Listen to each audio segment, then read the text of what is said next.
नमस्कार. मी राहुल सीताराम साळवे, बेरोजगार दिव्यांग कल्याण कृती संघर्ष समिती महाराष्ट्र राज्य नांदेड संस्थापक अध्यक्ष.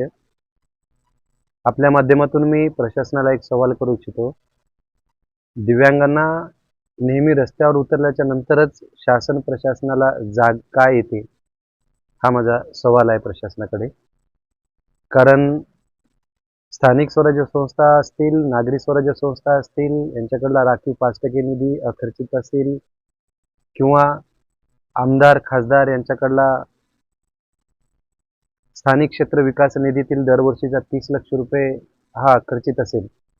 जेव्हा जेव्हा दिव्यांग संघटना रस्त्यावर उतरल्या, तेव्हा तेव्हा शासन प्रशासनाला खळबळून जाग येते आणि सदरीचा हा निधी खर्च करण्यासंदर्भात संबंधित लोकप्रतिनिधी असतील किंवा स्थानिक स्वराज्य संस्था, नागरी स्वराज्य संस्था असेल, त्यांच्याकडे पत्रव्यवहार केला जातो.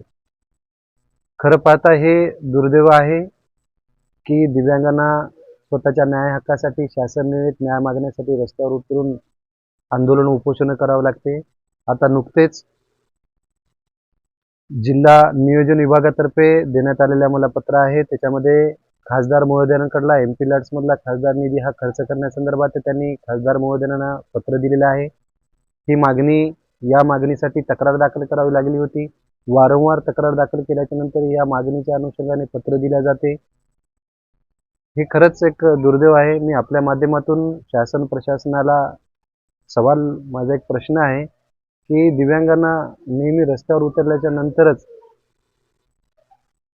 हे न्याय का मिळतो? यासाठी शासन प्रशासन स्तरावरून का स्वतंत्र असं हे केलं जात नाही?